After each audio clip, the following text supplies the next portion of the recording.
नाज़रीन तव्हांखे ॿुधाईंदा हलूं त जोही में महांगाई जो हथरादू जिन ॿाहिरि निकिरी आहे। रोज़मर्रा जूं शयूं चोट चढ़ी वियूं। इंतज़ामिया अखियूं बंदि करे छॾियूं। पोरियत ऐं हेठियों तबिको सख़्तु परेशान। महांगाई अवाम जी चेल चिॿी करे छॾी आहे। मच्छी मुर्गी गोश्त जा अघ आसमान ते चढ़ियल। ग़रीब जे खाइण खां ज़ोर। सब्जियूं बि महांगियूं थी वियूं आहिनि। दालियूं बि ग़रीब जी पहुच खां परे थी वियूं आहिनि। रिपोर्ट मुश्ताक रोंदनानी जे मुताबिक़ जोही शहर अंदरि क़ाइमु थियल यूटिलिटी स्टोर बि अवाम खे रिलीफ ॾियण खां बेलाभ बणियल आहे।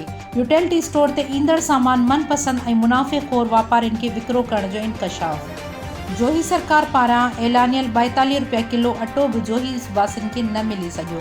गोदामनि मां कणिक वापारियुनि खे मिलण लॻो। अटो 72 रुपया किलो विकामण लॻो।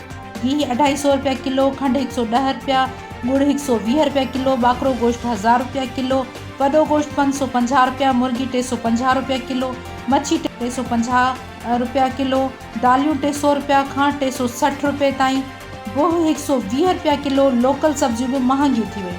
पालक 50, टमाटर 100, पटाटा 60 रुपया किलो, बसर 70 रुपया पीस, मटर 120 रुपया किलो, वाङण 60 रुपया किलो, गोभी गोगड़ू गजर 60 रुपया किलो, बेज़ा 240 रुपया दर्जन, खीर 120 रुपया किलो, चांवर 150 रुपया किलो, कणिक जो अटो 72 रुपया किलो विकिरो जारी आहे। शहरियुनि तरफ़ां DC दादू खां मुनाफ़ेखोरनि ख़िलाफ़ कार्रवाई जो मुतालबो।